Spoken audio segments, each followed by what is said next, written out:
Bienvenidos a la sección número 6 de la serie Las tres bendiciones del Espíritu. Continuamos en el primer tema, la venida del Espíritu. La venida del Espíritu trae también consigo otra bendición a la vida del creyente, y es la bendición de el poder. El poder. La Escritura dice: recibiréis poder cuando el Espíritu Santo vendrá sobre vosotros. Eso dijo Cristo a sus discípulos. Y repentinamente conviniéronse sus vidas en un testimonio permanente de los hechos poderosos realizados en la potestad del Espíritu. De Esteban se nos dice lleno de gracia y de poder. Cuando ese poder sea una realidad, cuando sea algo real en el actual pueblo de Dios, entonces, hermanos, amigos queridos, veremos los mismos resultados que en la iglesia apostólica. ¿Se han preguntado por qué no es eso así actualmente? Habrá miles convertidos a la verdad en un día, los cuales en la 11ª hora, dice Elena de White, vendrán y reconocerán la verdad y los movimientos del Espíritu de Dios.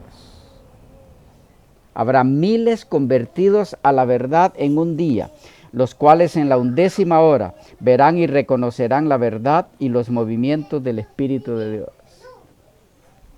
Por otra parte, en la hora 11ª, dice ella también, habrá miles que encontrarán y reconocerán la verdad.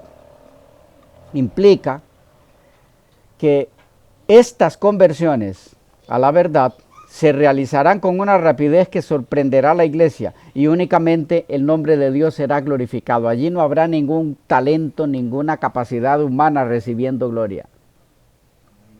Es así como entonces el creyente, en quien ha descendido el Espíritu, lleno de gozo, disfrutando la paz del Espíritu y manifestando su poder, porque va en ese orden, está listo para dar a conocer al mundo la cuarta bendición de la venida del Espíritu a su vida.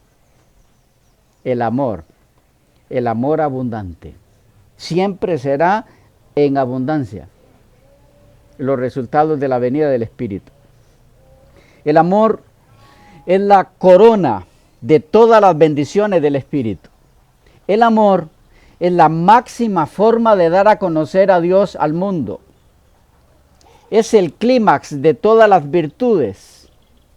Es el resultado final de todo lo del Espíritu, y es a la vez la base de estos.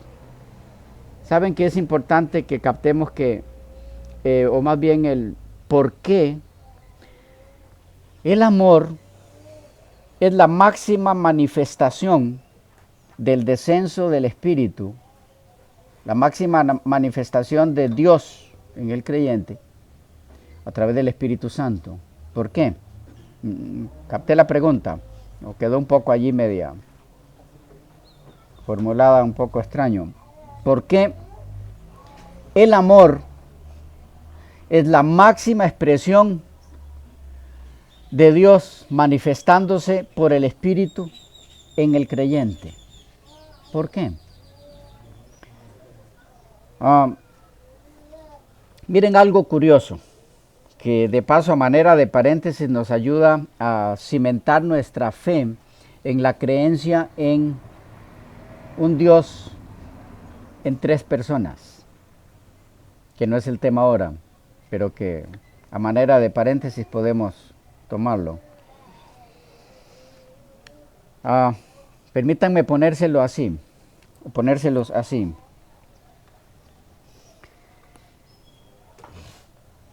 Hay una característica de Dios que lo evidencia como un Dios formado por más de una persona. ¿Cuál es? El amor. ¿Por qué?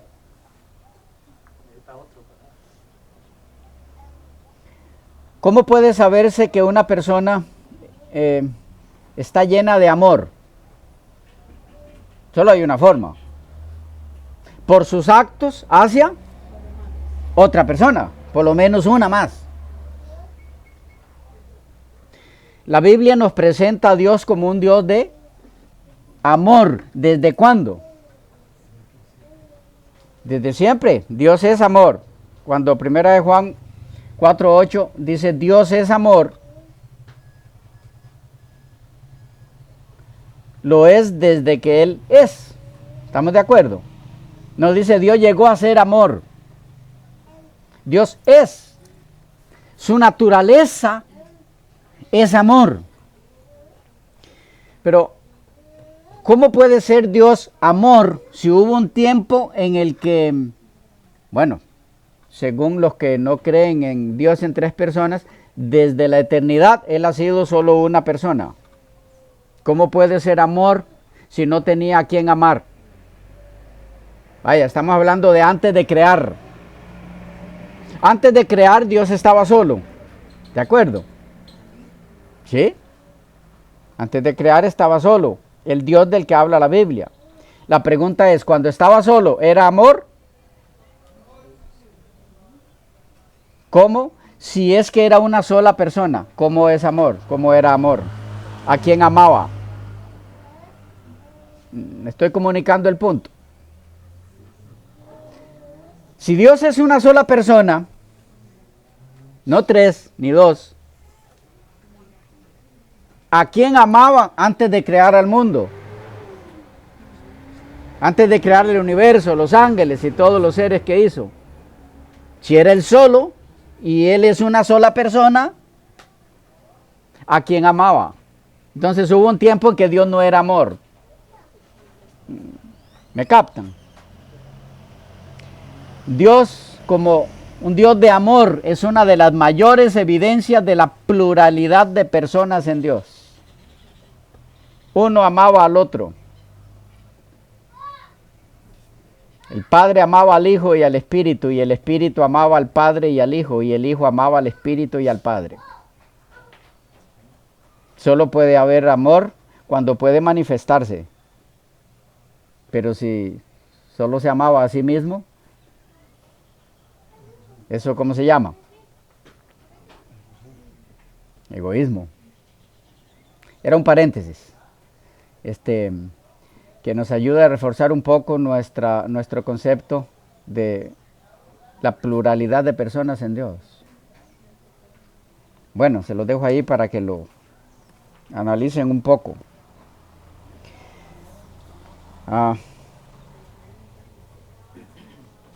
Es por eso les decía que el amor es la manifestación máxima de Dios en el creyente.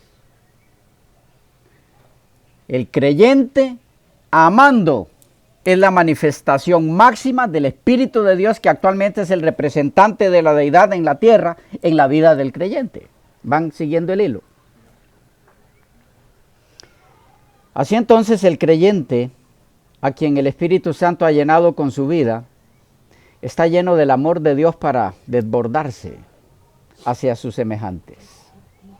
Es la forma de saber que el Espíritu vino a mi vida, cuando mi vida es para amar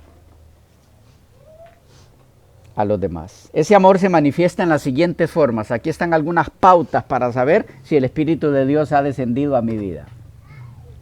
1. El amor del creyente lleno del Espíritu se manifiesta en no hacer mal al prójimo. Romanos 13:10. El amor del creyente lleno del Espíritu se manifiesta en el servicio a los demás, según Gálatas 5:13. El amor del creyente lleno del Espíritu se manifiesta en soportar las faltas de los demás. Efesios 4:12. ¿Y cuánto cuesta esa parte? Soportar las faltas de los demás. Pero es así. ¿Qué dice Efesios 4:12? ¿Cómo dice? Alguno que pueda leerlo fuerte y claro.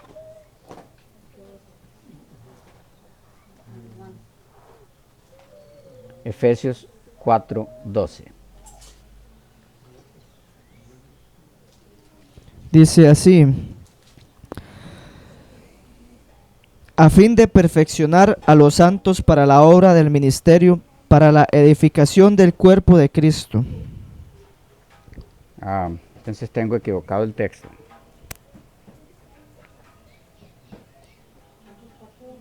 Sí. Sí. 2. ¿Qué dice el 2?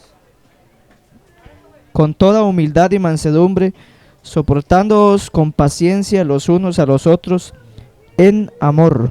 Ese es el 2. Sí, tengo uno de más aquí. 4.2. Con toda paciencia, porque va implicado en el soporte, automáticamente va la paciencia. Dice, con toda paciencia, soportándoos unos a otros en amor. ¿Se habían detenido a pensar en eso, hermanos? Que soportar las deficiencias de otro es manifestación del Espíritu Santo dirigiendo mi vida.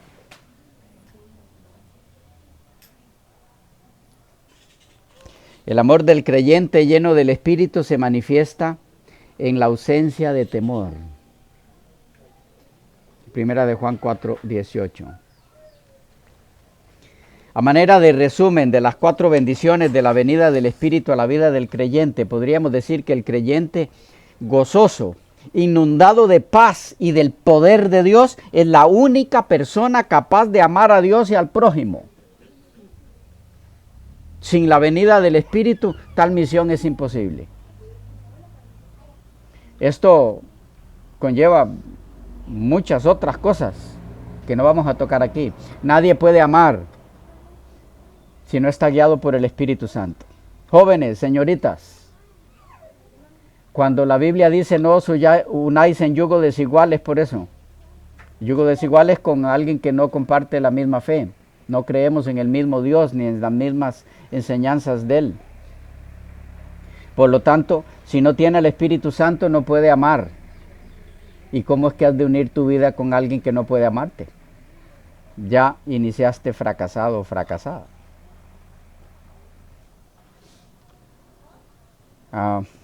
Bueno, pero es otro tópico. Número 3. La venida del Espíritu es para hoy.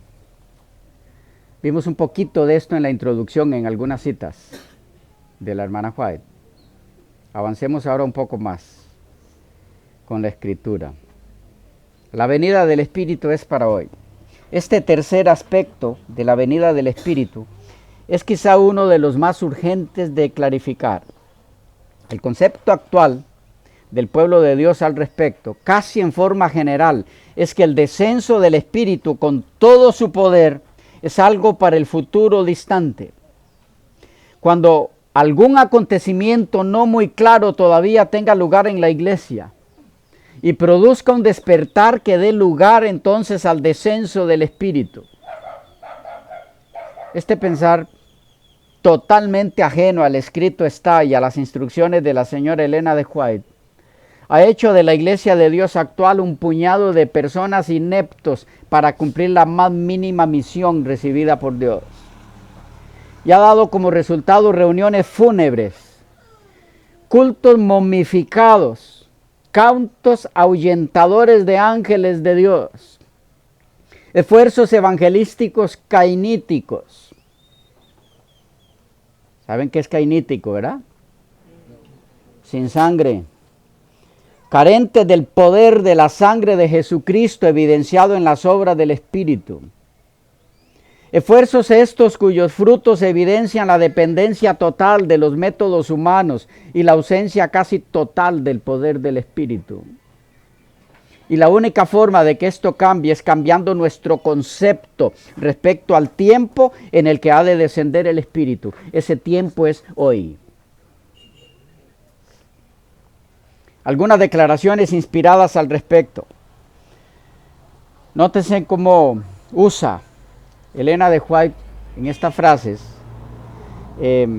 algunas declaraciones como lluvia tardía, tiempos del refrigerio de la presencia del Señor, descenso del Espíritu, bautismo del Espíritu, etc., para referirse a un evento que debería estar sucediendo inclusive en el tiempo en el que ella vivió.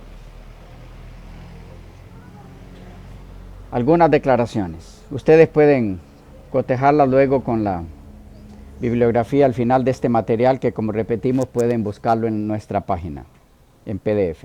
Dice: a nosotros hoy, tan ciertamente como a los primeros discípulos, pertenece la promesa del Espíritu.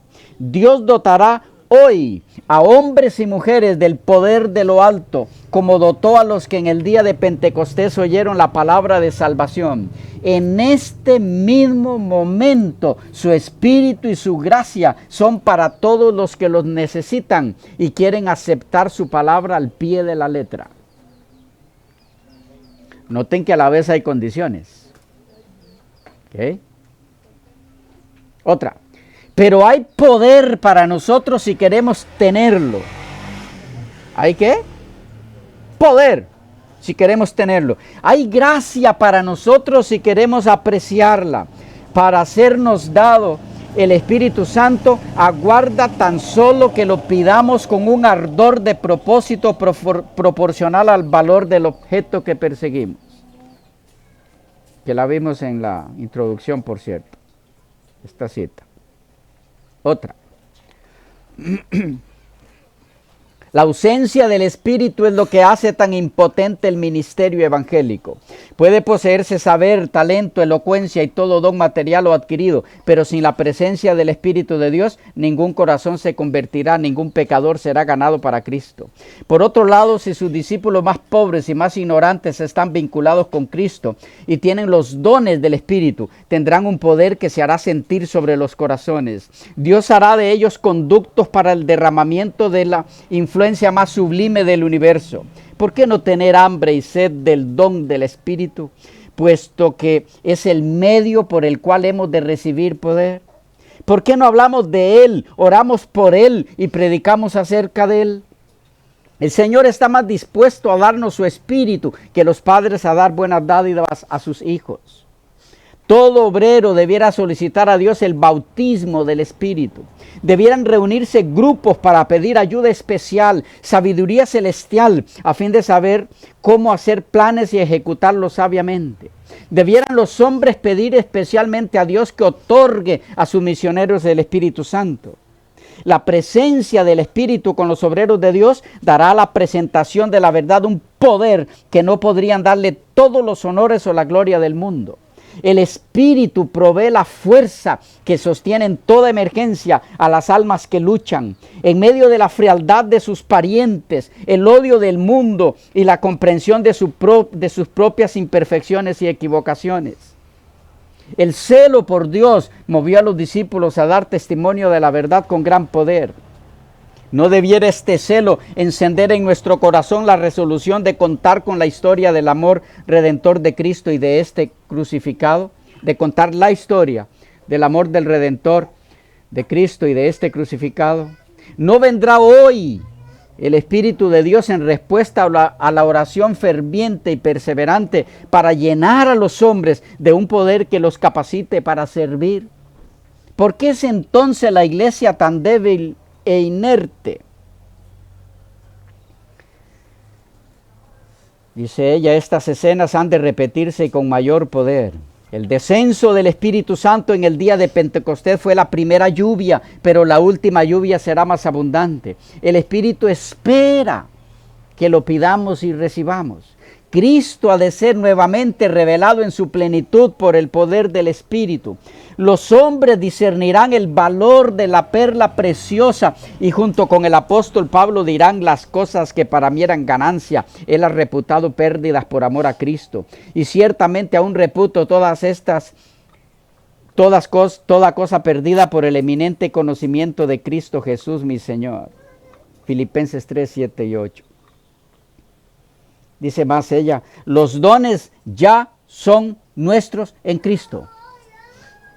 ¿Cómo? Los dones ya son nuestros en Cristo, pero su posesión verdadera depende de nuestra recepción del Espíritu de Dios. La promesa del Espíritu no se aprecia como debiera, su cumplimiento no se comprende como se podría. Nunca se ofrece una oración aún balbuceada. Nunca se derrama una lágrima, aún en secreto. Nunca se acaricia un deseo sincero, por débil que sea. ¿Recuerdan que les mencioné eso? De llegar a Dios sin que el Espíritu de Dios vaya a su encuentro.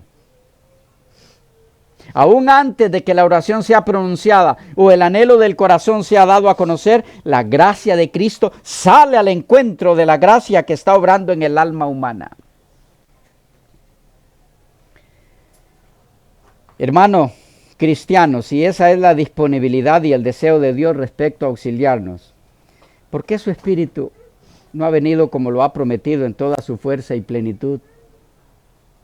¿Está el problema en Dios?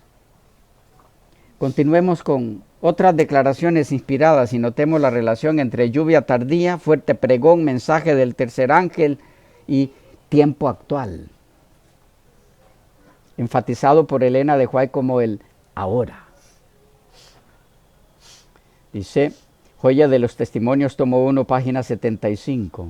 Durante el fuerte pregón del tercer ángel, estos agentes,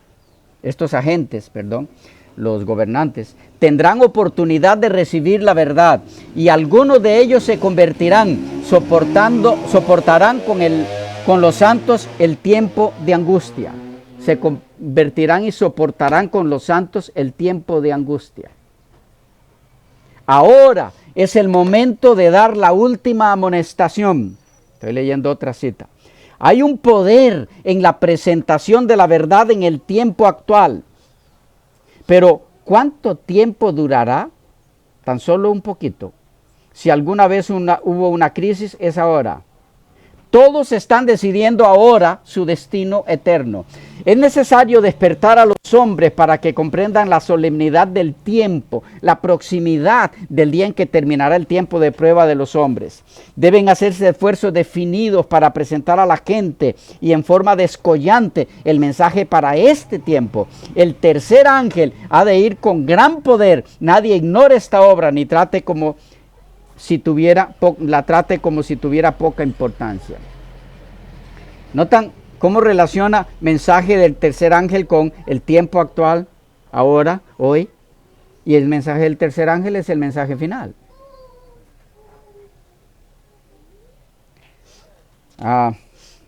Algunas otras declaraciones de ella. En el libro del Apocalipsis leemos acerca de una obra especial que Dios quiere que su pueblo haga en estos últimos días. ¿Cuándo era para ella los últimos días? Su tiempo. Él nos ha revelado su ley y nos ha mostrado la verdad para este tiempo. El mensaje del tercer ángel, noten cómo relaciona. El mensaje del tercer ángel, la gran verdad probatoria para este tiempo, ha de enseñarse en nuestras instituciones. El tiempo es corto, los peligros de los últimos días están muy cerca y debemos velar y orar, estudiar y dar oído a las lecciones presentadas en el libro de Daniel y el Apocalipsis.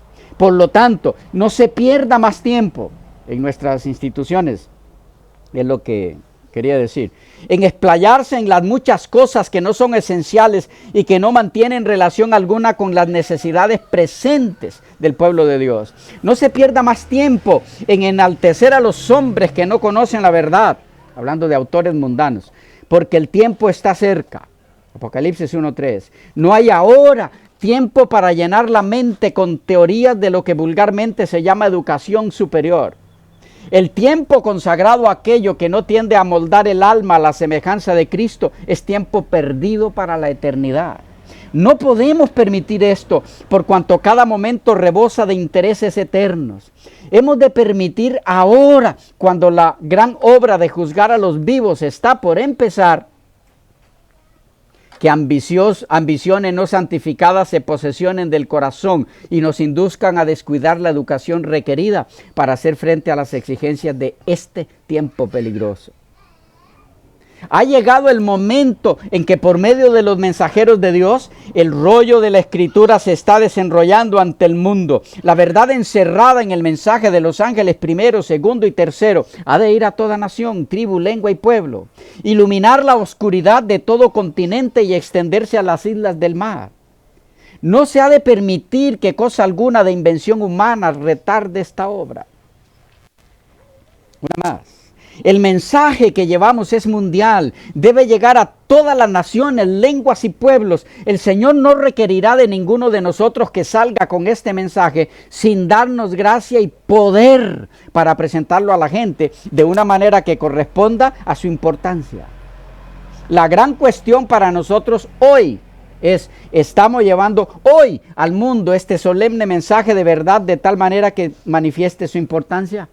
El Señor obrará con los obreros y ellos dependen únicamente de Cristo. Nunca quiso que sus misioneros trabajasen sin su gracia, destituidos de su poder.